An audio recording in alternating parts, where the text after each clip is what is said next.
हमारे सभी मित्रों को मेरा सादर नमस्कार।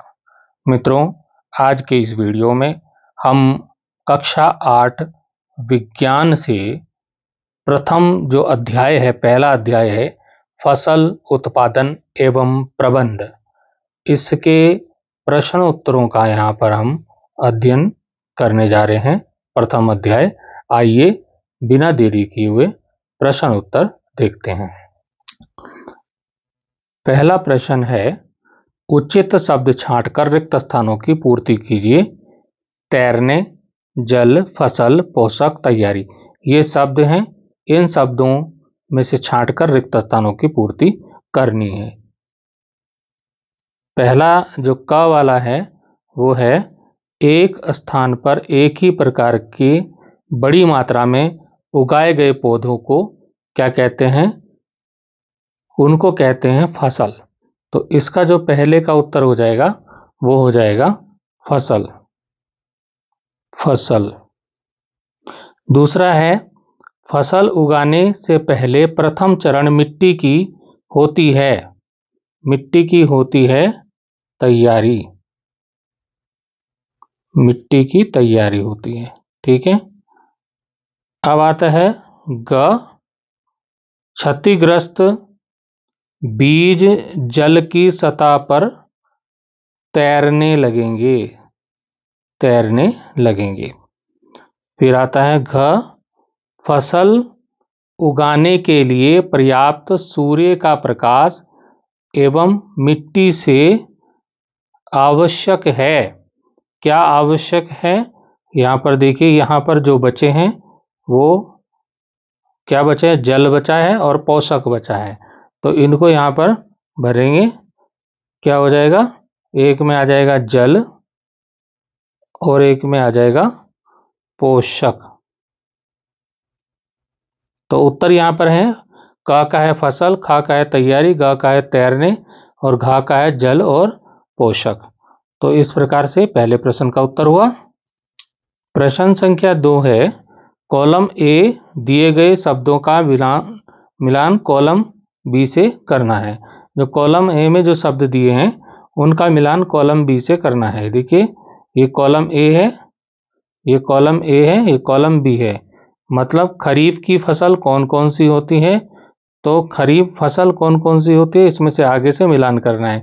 रबी फसल कौन कौन सी होती है? तो आइए उत्तर देखते हैं। इस प्रश्न का उत्तर हो जाएगा, खरीफ की जो फसल है वो है धान एवं मक्का। और रबी की फसल दी है। रबी की फसल क्या है? रबी की फसल है गेहूं, चना, मटर। रासायनिक उर्वरक कौन से हैं? ये यहाँ पे दिया है। रासायनिक उर्वरक यूरिया एवं सुपर फास्फेट। अब आता है कार्बनिक खाद कौन कौन से हैं? कार्बनिक खाद हो गए पशु अवशिष्ट, गोबर, मूत्र एवं पादप अवशेष। इस प्रकार से इस प्रश्न का उत्तर हो गया। प्रश्न संख्या 3 हमारे सम्मुख है, निम्न के दो उदाहरण दीजिए, खरीफ फसल और रबी की फसल। उत्तर हो जाएगा, खरीफ फसल होती है धान और मक्का, रबी फसल होती है गेहूं और चना। तो ये इसका उत्तर हो गया। प्रश्न संख्या 4 है, निम्न पर अपने शब्दों में एक एक पैराग्राफ लिखिए। ये कुछ टॉपिक दिए हैं, इन पे एक एक पैराग्राफ लिखना है। जैसे कि मिट्टी तैयार करना, जैसे कि बुआई, जैसे कि निराई, जैसे कि थ्रेशिंग। इन विषयों पर आपको एक एक पैराग्राफ लिखना है। सबसे पहले का है मिट्टी तैयार करना, तो हेडिंग डालेंगे मिट्टी तैयार करना, का लिख के हेडिंग डाल देंगे, काले पेन से हेडिंग डालेंगे और लिखेंगे मिट्टी को पलटना और पोला बनाना, ताकि इसमें पौधे वृद्धि कर सकें। क्योंकि अगर मिट्टी को जब हम पोला बनाएंगे तभी उसमें पौधे वृद्धि कर पाएंगे। अगर मिट्टी हार्ड होगी तो पौधे वृद्धि नहीं कर पाएंगे और सांस नहीं ले पाएंगे। तो पौधे वृद्धि कर सकें और सांस ले सकें, इससे सूक्ष्म जीवों की वृद्धि भी उचित होती है। इस प्रक्रिया को जुताई कहते हैं। एक जुते हुए खेत में सूखी मिट्टी के बड़े बड़े ढेलों को पाटल की सहायता से तोड़ते हैं। जो मिट्टी के बड़े बड़े ढेले होते हैं उनको तोड़ के उसको बारीक करते हैं। मिट्टी का पानी और वायु द्वारा अपरदन रोकने के लिए मिट्टी को समतल करना भी जरूरी है, उसको प्लेन कर देते हैं, जिससे कि मिट्टी का जो पानी है उसमें पानी और वायु से उसका अपरदन ना हो, उसको रोकने के लिए मिट्टी को समतल मतलब प्लेन कर देते हैं। दूसरा हेडिंग होगा बुआई। तो बुआई क्या होता है? बुआई खेत में बीज बोने की विधि को कहते हैं बुआई। जब खेत में बीज बोया जाता है, देखो खेत की हमने तैयारी कर दी, मिट्टी की तैयारी कर दी, अब आता है बीज बोने का समय। तो खेत में बीज बोने की जो विधि होती है उसे कहते हैं बुआई। यह फसल उत्पादन का महत्वपूर्ण चरण होता है। बोने से पहले अच्छी गुणवत्ता वाले स्वस्थ बीजों का चयन किया जाता है। अगर आप खराब बीज बो देंगे तो फसल भी आपकी खराब होगी, या तो बीज खराब होगा तो फसल होगी ही नहीं, और हुई तो बेकार वाली फसल होगी। तो इसलिए स्वस्थ बीजों का चयन किया जाता है। बीजों को हाथों द्वारा या सीड ड्रिल मशीन आती है उसके द्वारा खेतों में बोया जाता है। अब आता है निराई। तो निराई क्या होता है? यह खेतों में से अवांछित पौधे खरपतवार हटाने की एक विधि है। निराई करके हम जो घास उगाती है खेतों में, फसल के बीच में कुछ घास हो गई जो हमें नहीं चाहिए, अवांछित मतलब जो हमें नहीं चाहिए, जिनकी हमें जरूरत नहीं है, उस घास को निकालने को निराई कहते हैं। यह विधि बहुत आवश्यक है क्योंकि खरपतवार जल, पोषक स्थान और प्रकाश के लिए फसल से स्पर्धा रखती है। यानी कि अगर खरपतवार घास उसमें होगी, फसल के बीच में होगी, तो वो स्पर्धा रखेगी फसल के साथ। फसल के हिस्से का जल, पोषक स्थान, प्रकाश सब वो फसल के हिस्से का खा जाएगी, तो फसल अच्छी से नहीं होगी। तो इसलिए खरपतवार को जड़ सहित उखाड़ना जरूरी है। तो खरपतवार पौधों को हाथ से जड़ सहित उखाड़कर अथवा भूमि के निकट से काटकर हटाया जाता है। तो एक विधि तो है कि जड़ से उखाड़ के उसको निकाल दिया जाए, पर अगर उसको ज़्यादा हार्ड है, जड़ से नहीं निकल रही, तो दराती से उसको काटकर अलग कर दिया जाता है। खरपतवार हटाने का सर्वोत्तम समय कब होता है? जब उनमें पुष्प और बीज बनने से पहले का समय। यानी कि खरपतवार में जब बीज और पुष्प बन जाएंगे तो अगले साल के लिए भी, आपको अगले वर्ष के लिए भी बीज उसमें झड़ जाएगा, और फिर उससे पौधे हो जाएंगे, अगले साल फिर हो जाएंगे, अगली फसल में हो जाएंगी। तो इसलिए खरपतवार को हटाने का सबसे उचित और सर्वोत्तम समय है उसमें बीज और पुष्प और बीज बनने से पहले उसको हटा दिया जाए। यह कार्य खुरपी या हैरो के से करते हैं। कुछ रसायनों का उपयोग खरपतवार नियंत्रण के लिए किया जाता है।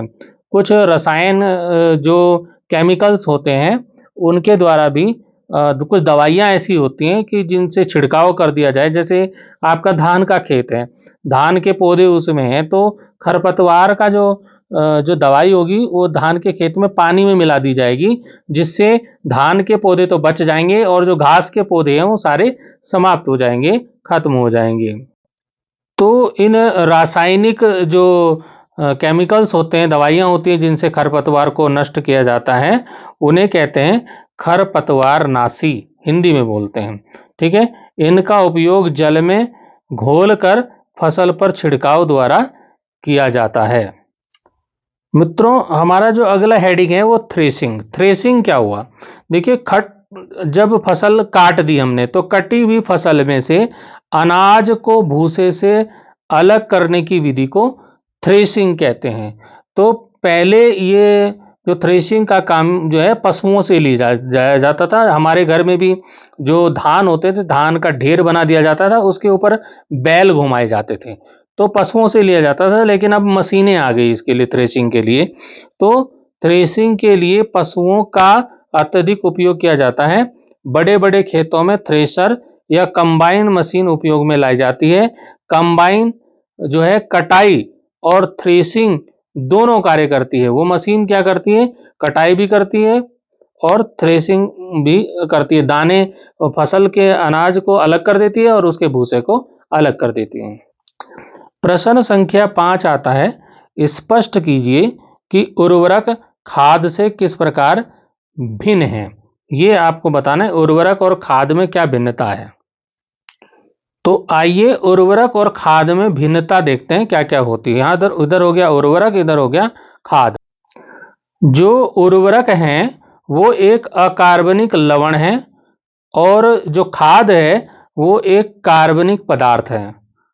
दूसरी बात यह है कि जो उर्वरक है उसका उत्पादन कहाँ होता है, फैक्ट्रियों में होता है, जो फैक्ट्रियां हैं उनमें होता है। और जो खाद है इसे खेतों में गोबर अवशिष्ट के अपघटन से बनाया जाता है। तो इसको आप घर में अपने बना सकते हैं पशुओं के गोबर से, ठीक है। और जो आपका ये उर्वरक है इससे मिट्टी में ह्यूमस की वृद्धि नहीं होती है और जो खाद है इससे ह्यूमस प्रचुर मात्रा में उर्वरक में पादप पोषक प्रचुर मात्रा में होते हैं और जो ये खाद है इसमें पादप पोषक की मात्रा थोड़ी सी कम होती है। प्रश्न संख्या 6 है, सिंचाई किसे कहते हैं। जल संरक्षित करने वाली सिंचाई की 2 विधियों का वर्णन यहां पर करना है। उत्तर देखते हैं। विभिन्न अंतराल पर खेत में नियमित जल देना सिंचाई कहलाता है। मतलब थोड़े थोड़े अंतराल पे, जैसे देखा कि खेत में अभी सूखा पड़ गया है तो उसमें जल दे देना, कुछ दिन बाद फिर जल देना, उसी को सिंचाई बोलते हैं। सिंचाई का समय एवं बारंबारता फसलों, मिट्टी एवं ऋतु में भिन्न भिन्न होता है। मतलब गर्मी में जल्दी सूख जाता है खेत तो जल्दी, और बरसात में तो सिंचाई की ज़्यादा ज़रूरत होती नहीं, और सर्दी में भी थोड़ा एक बार सिंचाई कर दी तो थोड़ा टाइम बाद सूखा होता है। तो भिन्न भिन्न होता है ऋतु के अनुसार। मिट्टी भी देखी जाती है, फसलें भी देखी जाती है, किस में पानी की ज़्यादा ज़रूरत है, किस में कम ज़रूरत है। तो सिंचाई की आधुनिक विधियों द्वारा जल का उपयोग मित व्ययता से होता है। जल संरक्षित करने वाली मुख्य विधियां यहां पर दी गई हैं। एक है, नंबर 1 हेडिंग हम डालेंगे, वो है छिड़काव तंत्र। तो छिड़काव तंत्र में क्या होता है, इस विधि का उपयोग असमतल भूमि जहां जल की मात्रा कम होती है पर किया जाता है। जहां पर असमतल मतलब समतल भूमि ना हो, ऊंची नीची वाली जमीन हो, वहां पर इसका, और जहां पे पानी की बहुत कमी होती है वहां पर इस विधि का छिड़काव तंत्र का प्रयोग किया जाता है। तो सारे खेत में ओर्धो पाइपों का जाल बिछा होता है और जिनके ऊपरी सिरों पर घूमने वाले नोजल लगे रहते हैं। आपने देखा होगा पाइप में वो घूमने वाला लगा देते हैं, पाइप में पानी छोड़ देते हैं और वो फव्वारे की तरह फैलता है, पानी फव्वारे की तरह थोड़ा थोड़ा बूंदों बूंदों में टपकता रहता है। तो यह पाइप निश्चित दूरी पर मुख्य पाइप से जुड़े होते हैं और पंप की सहायता से भेजा गया जल मुख्य पाइप से होता हुआ नोजल से वर्षा के रूप में पौधों पर गिरता है। जैसे बारिश गिर रही है तो पौधों को लगता है जैसे बारिश हो रही है। यह छिड़काव रेतली सैंड मिट्टी के लिए उपयोग में होता है। दूसरा हेडिंग हम डालेंगे ड्रिप तंत्र। ड्रिप सिस्टम जो है, इस विधि में पौधों की जड़ों पर जल बूंद बूंद करके गिरता है, इसलिए इसे ड्रिप तंत्र कहते हैं। फलदार पौधों, बगीचों और वृक्षों को जल देने की यह सर्वोत्तम विधि है। अब इसमें बूंद बूंद करके जल कैसे मिलेगा, इसके लिए क्या होगा, ड्रिप तंत्र में एक मुख्य नली होती है जिसकी सहायक नलियां होती हैं। इन सहायक नलियों के सिरे पर विशेष नोजल लगी होती है। इनसे जड़ों को बूंद बूंद पानी मिलता है और पानी व्यर्थ नहीं जाता। यह विधि जल की कमी वाले क्षेत्रों के लिए वरदान है। प्रश्न संख्या 7 देखेंगे, यदि गेहूं को खरीफ ऋतु में उगाया जाए तो क्या होगा। देखो, जो गेहूं है वो रबी की फसल है, यदि वो खरीफ ऋतु में उगाया जाए तो क्या होगा, क्या गेहूं हो जाएगी।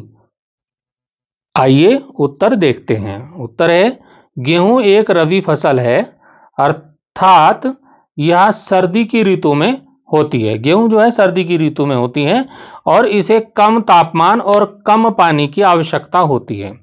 यदि गेहूं को खरीफ या वर्षा ऋतु में बोया जाएगा तो इसे इसे अधिक पानी मिलने से गेहूं की फसल मर जाएगी और या फिर अस्वस्थ पौधे उगेंगे।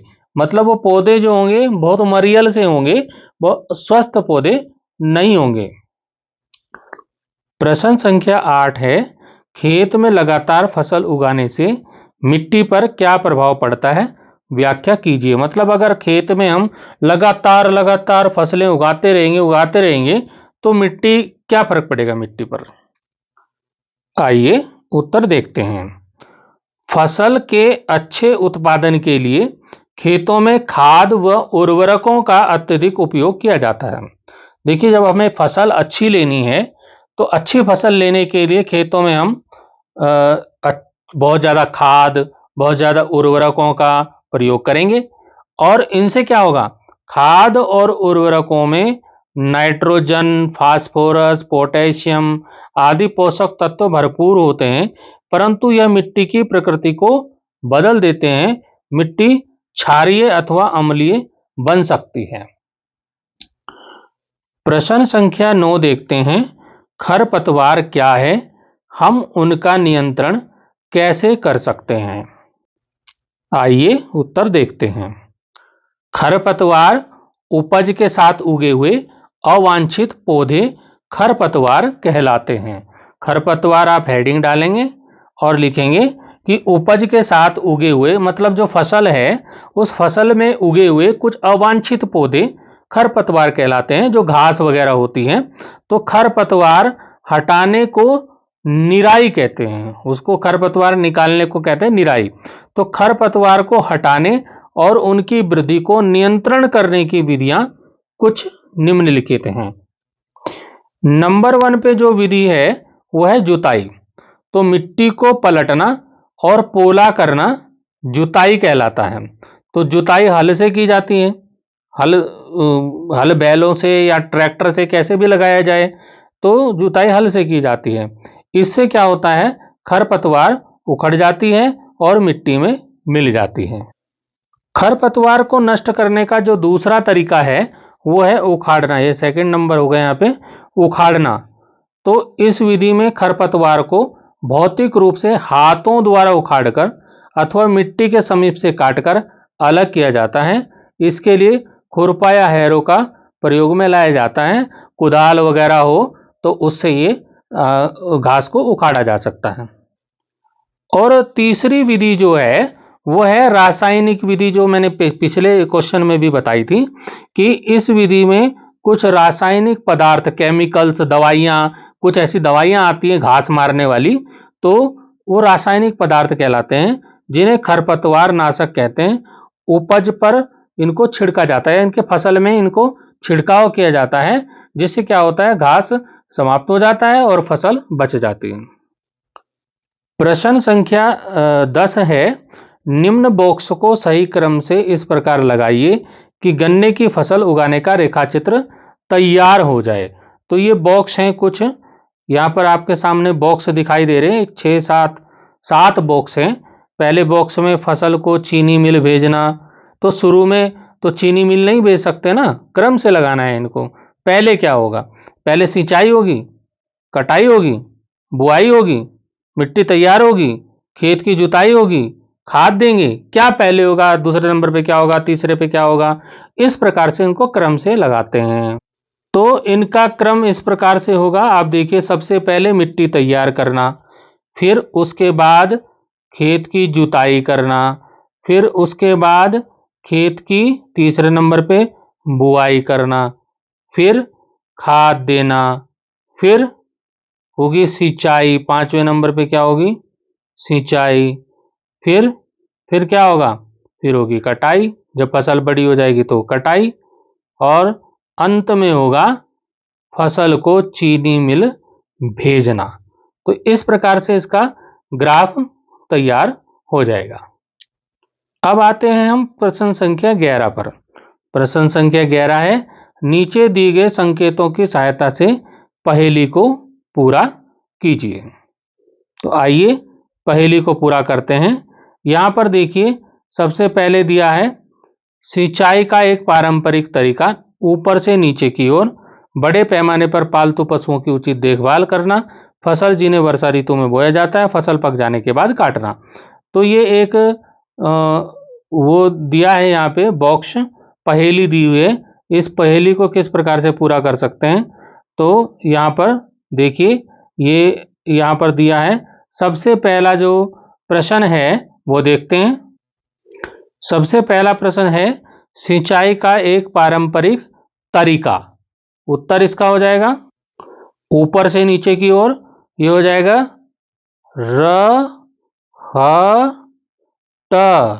रहट। इसको पारंपरिक तरीका मिल जाएगा रहट। तो ये पारंपरिक तरीका है, ऊपर से नीचे की ओर, ऊपर से नीचे की ओर। ठीक है। सेकंड है इसमें बड़े पैमाने पर पालतू पशुओं की उचित देखभाल करना। तो इसका क्या हो जाएगा, तो इसका हो जाएगा पशुपालन। तो ये देखिए पशुपालन कैसे हो जाएगा, ये सेकंड नंबर पे पशुपालन, पशुपालन सेकंड नंबर पे देखिए पशुपालन, यहां पे हो जाएगा पशुपालन यहां। तो ये हो गया इसका उत्तर पशुपालन। फिर आता है फसल जिन्हें वर्षा ऋतु में बोया जाता है। फसल जिन्हें वर्षा ऋतु में बोया जाता है उनको क्या बोलते हैं, रबी की फसल बोलते हैं कि खरीफ की फसल बोलते हैं। तो क्या होगा इसका उत्तर, वो यहां पर नीचे देखेंगे। इसको बोलते हैं खरीफ की फसल, खरीफ, खरीफ, खरीफ, खरीफ की फसल। फिर चौथा पॉइंट आता है फसल पक जाने के बाद काटना। तो काटना को बोलते हैं कटाई। क्या बोलते हैं, कटाई। तो ये कटाई कहाँ होगा, आइए देखते हैं। ये हो जाएगा उत्तर कटाई, कटाई। ठीक है, मिल गया आपको, कहाँ, कटाई। तो ये इसका उत्तर हो गया कटाई। अब आता है शीत ऋतु में उगाई जाने वाली फसलें। तो ये है बाईं से दाईं ओर, आपको बाईं से दाईं ओर चलना है। शीत ऋतु में उगाई जाने वाली फसलें, उनको खरीफ की फसल बोलते हैं कि रबी की फसल बोलते हैं, आइए देखते हैं। इसका उत्तर हो गया रबी की फसल, ये हो गया रबी। इसमें सेकंड पॉइंट आ गया एक ही किस्म के पौधे जो बड़े पैमाने पर उगाए जाते हैं उसे बोलते हैं फसल। क्या बोलते हैं, फसल। उत्तर देखते हैं, ये इसका उत्तर हो गया फसल, फसल। फिर थर्ड पॉइंट आता है रासायनिक पदार्थ जो पौधों को पोषक प्रदान करते हैं उनको बोलते हैं उर्वरक, उर्वरक, उर्वरक। ये यहाँ पे आ गया उर्वरक, ये यहाँ पे अलग अलग बॉक्स में भर गया। फिर अंतिम आता है खरपतवार हटाने की प्रक्रिया। क्या होती है खरपतवार हटाने की प्रक्रिया, खरपतवार हटाने की प्रक्रिया होती है निराई, निराई, निराई, ये होती है। तो इस प्रकार से इन बॉक्स को इस प्रकार से भर सकते हैं। यहाँ देख लीजिए आपके सामने ये बॉक्स भरे हुए हैं। एक बार फिर देख लीजिए बॉक्स किस प्रकार से भरे हुए हैं, इनको आप देख सकते हैं। इस प्रकार हमने कक्षा 8 विज्ञान से जो पहला अध्याय है फसल उत्पादन एवं प्रबंध, इसके प्रश्न उत्तर देखें। आशा करता हूं ये प्रश्न उत्तर आपकी समझ में आए होंगे और आप अच्छे से इनको पढ़ेंगे। फिर मिलेंगे अगले वीडियो में, अभी के लिए धन्यवाद।